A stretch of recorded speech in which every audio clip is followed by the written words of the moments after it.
เฮามาตั้งชื่อให้เพื่อให้มันจำกันได้นะแต่สิเอิ้นคนจักเพิ่นแล้วสิมาแหน่เขาย่างกันอยู่หมู่5หมู่10เนาะก็สิเอิ้นคนก็เลยใส่ชื่อนายกนายขอเพื่อได้รู้จักในการสนทนาในการพูดคุยเกี่ยวข้องธุระการงานกันก็มีชื่อกำกับออกมาทีแรกไม่ผู้ใดแบกเอาชื่อมาดอกซ้ำแต่กี้คนมีลูกหลายเนาะลูกเป็น10จังซี่ครอบครัวหนึ่งจังซี่เด็กน้อยมันก็ใหญ่อันลูกก็ว่าปีท้ายปีจังซี่เพียงกันรับทรัพย์ที่เอิ้นใส่มันจักสิลืมชื่อมันนะลืมชื่อมันเฮ้ยบักสวิงงมหัวมานี่แน่เพิ่น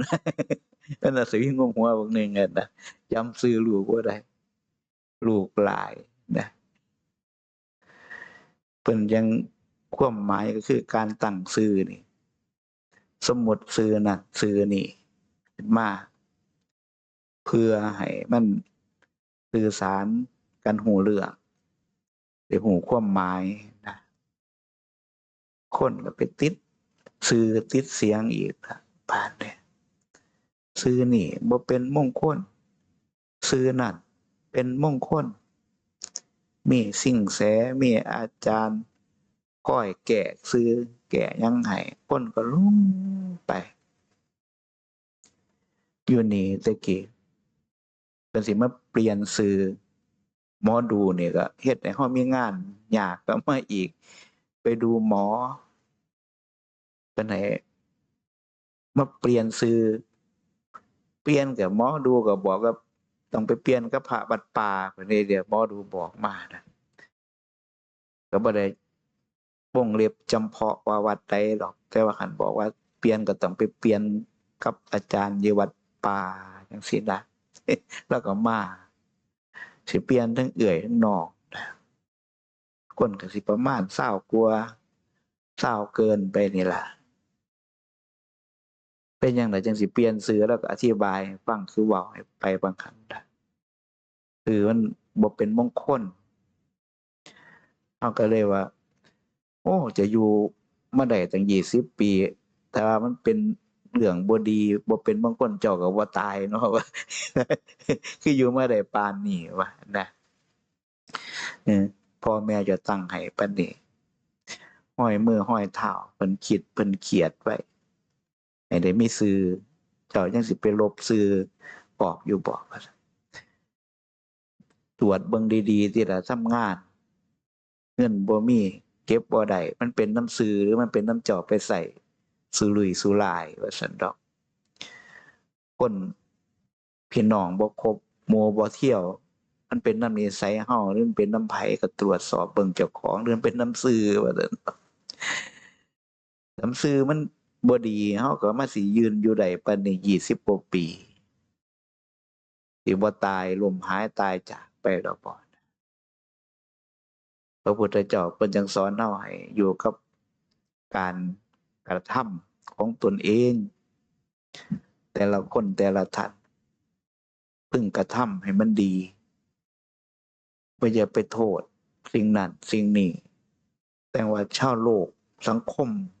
ผู้บ่ใฝ่ในธรรมได้มีเหตุการณ์ขึ้นมาครับแค้นครับของมองจิตก็สิว่าเป็นนำอันนั้นเป็นนำผู้นี้เป็นนำสิ่งนี้เหตุการณ์นั้นเฮ็ดให้เจ้าของเป็นจังซั้นนะเฮ็ดให้เจ้าของทุกข์เฮ็ดให้เจ้าของโกรธเฮ็ดให้เจ้าของโมโหนั่นน่ะมันบ่แม่นเป็นนำเราพระพุทธเจ้าเพิ่นว่ามันบ่ได้เป็นนำเขามันเป็นนำเราเป็นนำเรา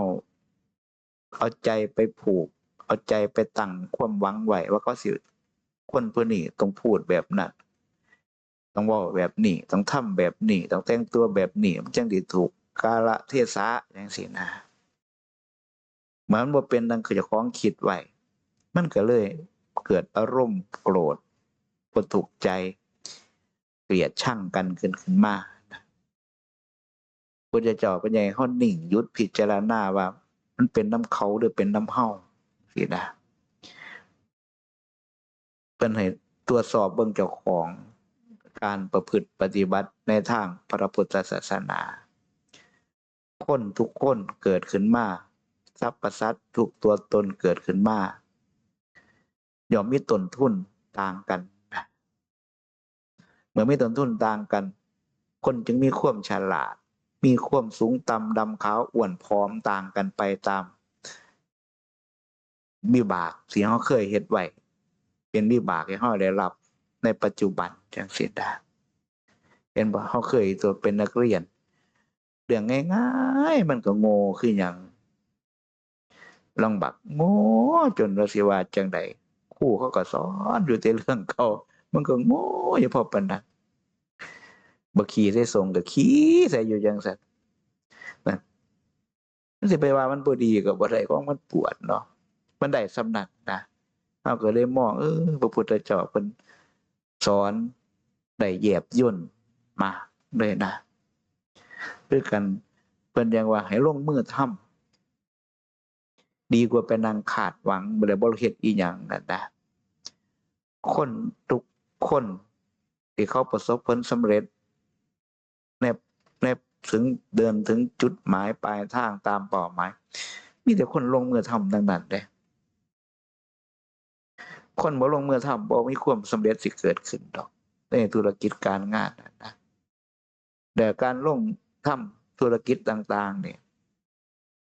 บ่แม่นว่ามันสิสำเร็จประโยชน์ปุ๊บปั๊บวันนี้พรุ่งนี้เหมือนกับเฮาปลูกต้นไม้เม็ดเล็กๆปลูกแล้วก็ค่อยประงมมันจักสิว่าจักปีจังได้ส่วนห่มส่วนเงามันจักสิว่าจักปีจังได้กินหมากกินผลมันนะนี่คือกันบางคนเปลี่ยนสถานที่เปลี่ยนหม่องอยู่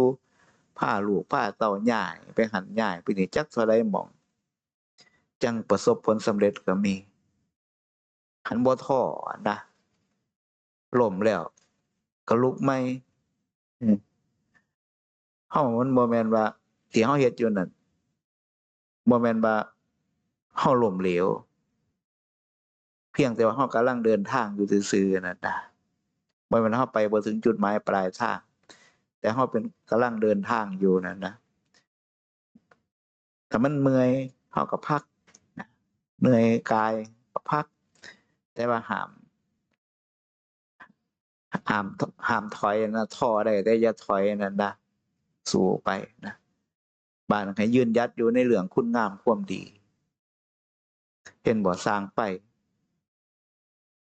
ไปสร้างไฟมาผิดก็สิสร้างใหม่มาต่อก็เฮ็ดได้แต่ว่าความซื่อสัตย์บ่อยากเฮ็ดจังซั้นยอมเสียเงินเจ้าของไปซื้อใหม่มาเฮ็ดนั่น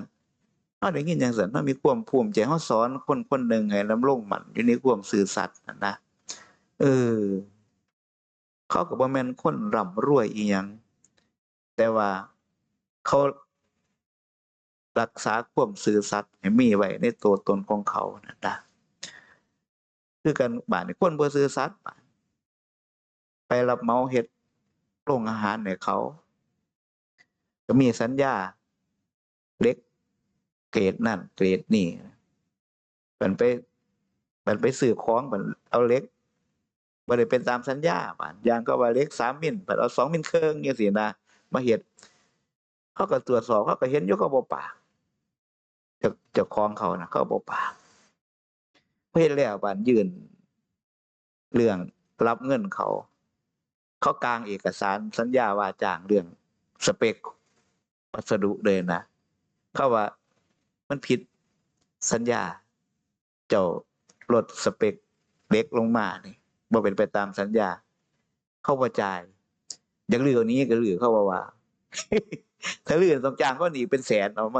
มาลื้อเอาเฮ็ดให้เขาซื่อๆนี่คนบ่ซื่อนะมันก็ไปขอกับคำโบราณว่า ซื้อกินบ่หมดขดกินบ่นานนะแต่บอกถึงรักธรรมผู้ประพฤติปฏิบัติคือกันถ้ามีความซื่อสัตย์น้ำลงหมั่นอยู่ในธรรมวินัยบ่ได้แปลนโลดโผนน้ำโลกธรรมทั้งหลายเราก็อยู่ได้สบายเนาะหาว่าคิดง่ายๆเพื่อรักษาปกป้องให้เจ้าของมั่นคงในเส้นทางแห่งธรรมวินัยนั่นสิมีหยังชีวิตของคนเฮาแต่ละมื้อก็กินไปคาบหนึ่งจังซี่นะอิ่มบังบ่อิ่มบังมันก็เป็นเรื่องธรรมดาบางชีวิตบางครอบครัวนี่เขาต้องเสมอจังได้กินทีหนึ่งก็มี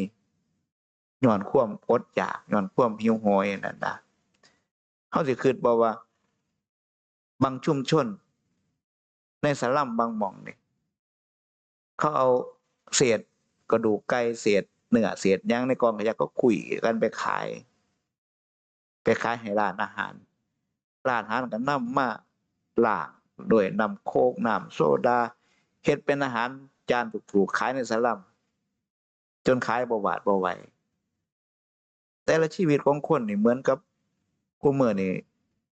เฮาบ่ได้เห็นโลกกว้างออกไปชนเผ่าต่างๆกินของดิบของดายอยู่กันไปพิจารณาเบิ่งแบบนี้นะเกิดมาเพื่อ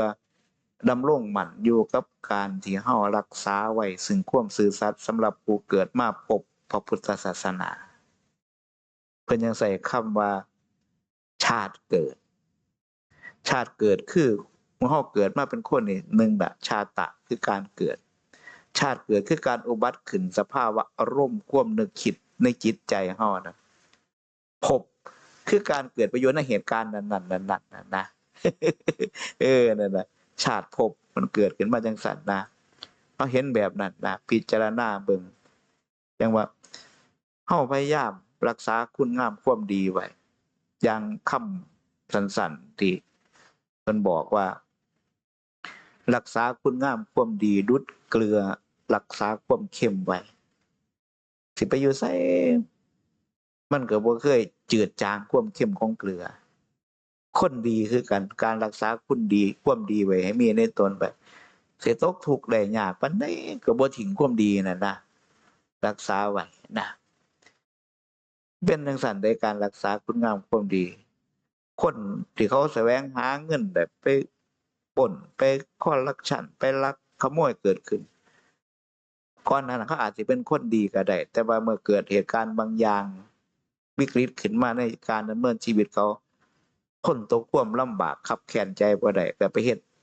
ผิดตัวบทกฎหมายผิดศีลธรรมบางคนบ่ได้ชั่วด้วยสันดานแต่ว่าชั่วด้วยเหตุการณ์บังคับคือกันครับไปลักมั่นเขานั่นย้อนลูกบ่มีกินจังซี่นะ คิดไปบ่ได้นะย้อนลูกบ่มีกินนั่นน่ะมันชั่วด้วยสันดานบัดคือจังพวกไปทำลายฆาตกรรมเป็นฆาตกรเขาลักฉกปล้นนั่นน่ะสังคมให้โอกาสจองจำในคุกในตารางผ่านการอบรมมาแต่ว่าออกมาแล้วก็มาซ้ำความชั่วซ้ำๆซ้อนๆอยู่อย่างเดิมนั่นนะนี่เขาเอิ้นว่าชั่วโดยสันดานนะโดยเหตุนี้เฮานี่การมีครูมีอาจารย์มันเป็นคนมีบุญวาสนาเด้เพิ่นชี้แนะทางเฮาให้ห่างไกลออกจากสิ่งที่มันเป็นสิ่งมืดดำนะฝ่ายบ่ดีบ่งามเพิ่นแนะนำให้เฮาออกไปนะอย่างนั้นแนะนำเพิ่นชี้ให้เห็นการรักษาคุณงามความดีการบำเพ็ญศีลนี่คือกันบ่แม่นมันเป็นอุปสรรคต่อหน้าที่การงานของฆราวาสเด้อแถมเป็นเครื่องอุ้มชูเชิดชูให้เฮาประสบผลสำเร็จในธุรกิจการงานเล็กๆน้อยๆถึงขนาดปานกลางถึงขนาดใหญ่ได้นะย้อนอีหยังย้อนความซื่อสัตย์นั่นนะพ่อค้าแม่ขายที่มีความซื่อสัตย์ลูกค้าเขาก็ไว้ใจนั่นนะที่มีปัญหาก็คือบ่มีความซื่อสัตย์ที่เป็นเรื่องเป็นราวเช้าโฉดให้เฮาได้เห็นอยู่ในวงการปัจจุบันนี่ครับพวกบ่มีความซื่อสัตย์ทั้งนั้นเลยนะโดยเหตุนี้นะถ้าเฮาบ่มีครูมีอาจารย์คอยชี้แนะคอยบอกกล่าวเฮาก็เป็นคนมืดบอดอยู่จังซั่นคือกันกับเฮาสิทำบุญเทื่อนึงนี่สิ บ่มีครูมีอาจารย์ให้คำแนะนำก็ไปปรึกษาญาติพี่น้องมึงเราคนหลายปานใดล่ะเพิ่นว่าเราหลายเติบอยู่แทบเบิดบาทห่วยเอางัวตัวใหญ่แน่เด้นี่เพิ่นว่า เราซื้อเป็นเที่ยวรวมยังบ่เปลืองเพิ่นว่าจังซั่นเด้บ่มีผู้ใดสิแนะนำเฮาออกมาจากอบายมุขม่วนนี่เด้ถ้าเฮามีครูมีอาจารย์ผู้มั่นคงในคันลองครองธรรมของศีลธรรมเพิ่นก็สิแนะนำเฮาอย่าให้มันมีเหล่าอย่าสิไปฆ่าสัตว์ตัดชีวิตสัตว์เล็กสัตว์น้อยให้เขาเป็นบาปเป็นกรรมตายไปกับงานของเฮาผู้ใดทำบุญอุทิศให้พ่อแม่จังซี่เฮาผู้เฮ็ดที่เป็นบาปแล้วไปเฮ็ดจังซั่นนะเป็นบาปจังได๋บาปที่มันผิดศีลฆ่าสัตว์ตัดชีวิตเสียหนังแหล่เนื้อเขามาเฮ็ดอาหารแถมในงานมีแต่เครื่องอบายมุขเครื่องดองของเมาก็เห็นอยู่ตัวจัดงานบวชอึกกระทึกคึกโครมบางเทื่อแขกเรือมาในงานขัดใจกันทะเลาะวิวาทสาดตาขึ้นมาไล่ล่าไล่ฆ่ากันนั่นจังซี่เป็นต้นนั่นนะเพราะอันหยังย้อนเขาบ่มีครูมีอาจารย์ครูมีครูมีอาจารย์เพิ่นจังว่าในทางพุทธศาสนาเพิ่นจังว่า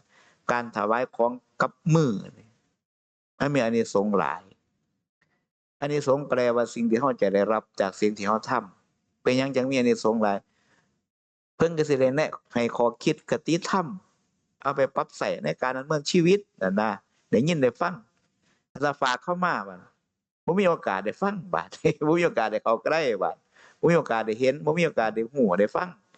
ก็เลยบ่มีอานิสงส์มากนะก็มีแต่อานิสงส์ให้ธรรมดาไปให้ทานไปอานิสงส์ของการสิเกิดวิปัสสนาปัญญารู้แจ้งเข้ามาเพื่อพัฒนาจิตใจเจ้าของมันบ่มีนะบ่ได้ฟังกับหูนะจังซี่เป็นต้นนั่นนะอย่าสิไปรอวันประกันพรุ่งอย่าสิไปรออันนั้นรออันนี้เฮ็ดโลดนะเฮามาเฮ็ดวัดมันจิบ่มีเงินแสนเงินล้านมาหรอก ถ้ามีแต่มือเฮานี่ล่ะมาครูบาอาจารย์ให้มาศีลธรรมมามีแต่สติปัญญานี่มานี่เป็นรูปธรรมปรากฏให้เราเห็นได้อยู่ทุกมื้อนี่ย้อนอิหยังย้อนความเพียรบ่ว่าเพียรด้วยการพัฒนาบ่ว่าเพียรด้วยการฝึกหัดขัดเกลาจิตใจเจ้าของมานะมาคิดเบิ่งนั่นนะถ้าว่าได้หอบมาได้ของม่วนมื้อนี้นะก็มีมาเพราะเฮาได้สนได้รักษาได้อันนี้มาหินอยู่หม้องใดค้อนไม้อยู่หน้าไผสิบ่ได้ไปซอกไปค้นมานะหาถุ่มพวกถุ่มพากันสมปูนก่ออิฐกันอยู่นะเฮ็ดอยู่จังซั่นน่ะเฮ็ดอีหยังเด้อเพื่ออีหยังล่ะ1ได้พัฒนาใจเจ้าของได้สร้างความอดทนนั่นนะพิจารณาเฮาจังได้มีหม้องอยู่หม้องเซาเท่าคุมื้อมันบ่ได้เกิดขึ้นโลดเด้เป็นหญ้าเป็นเฮ็ดคือกันมันบ่ได้เกิดขึ้นโลดเด้หน้าแล้งมันสิมีหญ้าบ่แป้นเตือนพอฝนตกมาความพร้อมมันก็มีหญ้าขึ้นมาเฮ็ดคือกันตามธรรมชาติบ่ได้เกิดขึ้นโลดเด้คือจังมันบ่มีนี่เด้เดี๋ยวเบิ่งหญ้าก็ดีหญ้าแล้งมาเฮ็ดก็ดีในป่าก็ยังบ่มีแบบฝนตกมามันเกิดขึ้นมาได้เฮ็ดกับข้าวได้แกงได้กินกันหญ้าคือกันตัดนำก็สิบ่ทันย้อนอิหยังนี่คือกันเฮาบ่ลงมือทำว่าจั่งสิบ่ได้ขายว่าจั่งสิบ่ได้เงินบ่ทุนบ่มีห่วยมันบ่แม่นเรื่องยากเฮ้ยแต่เฮาสิเฮ็ดนั่นน่ะเออลองเบิ่งนั่นน่ะพิจารณาเบิ่งนั่นนะอ้าวเว้าให้ฟัง